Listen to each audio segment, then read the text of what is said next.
and we're back on Talking Politics with our analyst and media correspondent. So, Stacey, let's start with you on the results of Super Saturday, big day in the American elections. Let's talk about Cruz and the results overall for each of the candidates. Well, I don't think there were any huge surprises. If anything, it was a surprise that some of the candidates did as well as they did. Like Ted Cruz, I think that a lot of people thought that Rubio was going to go higher, and it turned out that Rubio only won 6 delegates Saturday, including, he didn't even win his home state of Florida, which was pretty surprising. He only won Puerto Rico. So Trump ended up with 378 delegates, Cruz with 295, and Rubio with 123, trailing so far that Trump is asking him to drop out. So, going back, surprises, there were, I guess, Kansas for Ted Cruz. Trump was expected to do a little bit better there. Bernie, it was right on par with what happened. It kind of showed a ray of sunshine in what seems like a bleak election year so far.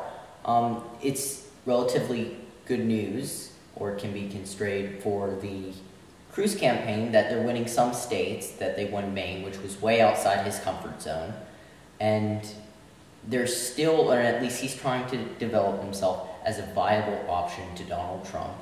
Whereas Bernie Sanders, when he's winning more contests, he's trying to build up sentiment that he's a viable alternative, he is an alternative, but a potentially viable candidate against Hillary Clinton.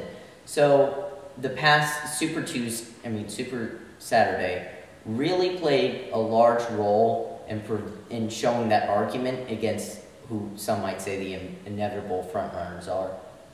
I think that I would characterize this as a wild and crazy election year, the wildest ever.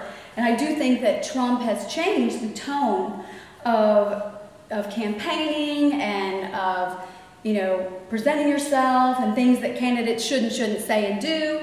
He's a pioneer for just bringing on this wild and crazy, air about the place and mudslinging. Rubio says friends don't let friends vote for con artists, and it's been hilarious. There isn't anyone that didn't think that the last 2 debates had been anything but a Saturday Night Live skit. You couldn't have written it any funnier and any more interesting.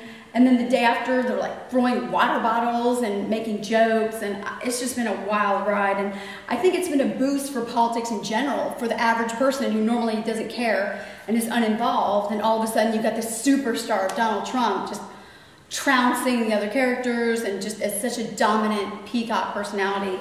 It's interesting that if you look at the opposite, if you look at the Clinton, the superdelegates, including the superdelegates, she's gotten 1,121 delegates, where Sanders only has 499. So that is an absolute trouncing. And even though, there's a huge difference between the two, and now she's gone even further to where there's a 14-point lead in terms of the polling, according to the Washington Post today and the Huffington Post. But I think one thing you can interpret from Super Saturday is that it's getting closer.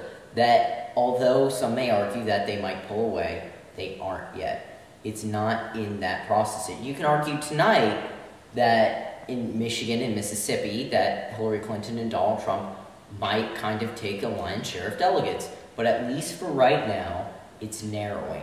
Well, if you look at, tonight is not a major election because you've got Michigan, which only represents, 11 electoral college votes? And we're not talking about a, huge amount of votes. It's not Texas or New Jersey or New York or California or one of these, big-time game changers. So, especially Mississippi, you're probably looking at, with a smaller population, maybe 3 to 4 electoral college votes. So I think the real story this week is that since the debate, since Monday, since polling, Clinton has really risen above, and she's already taken off against Bernie Sanders. That all of a sudden you see this huge discrepancy in the difference between the two. She's really she's pulled away. She's pulled away. You can make an argument, an March easy 15th, argument, but it's beginning as states become more favorable for Bernie.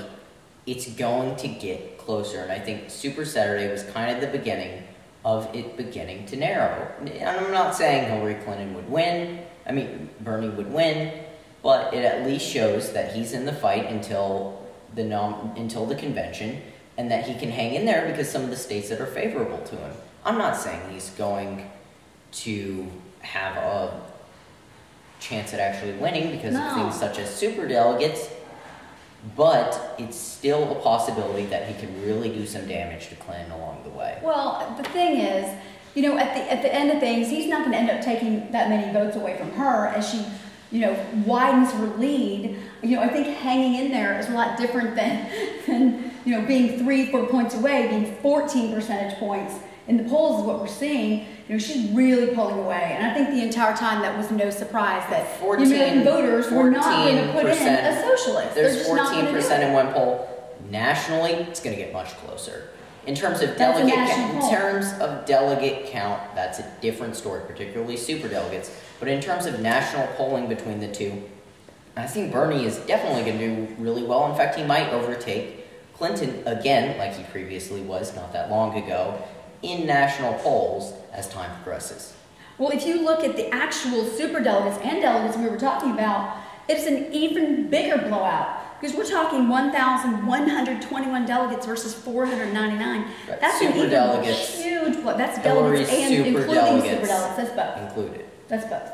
So we're talking about a major pullout. And it used to be, I'd say, 2 weeks ago, that Sanders had a better chance of beating Trump in a national election. He does. He still statistically, she now has the lead. Statistically now, that's an anomaly for one day.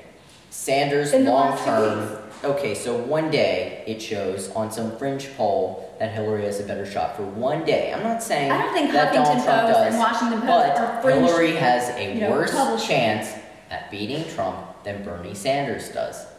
That's just a fact. Gallup poll, CNN, Fox. We're not talking about. But that's what they say. But that is what the polls are saying. Right, and we're going to have more politics to talk. We're going to take a quick break, but when we come back, we want to get to talk about the debate, add a little something about the debate. So that's when we come back.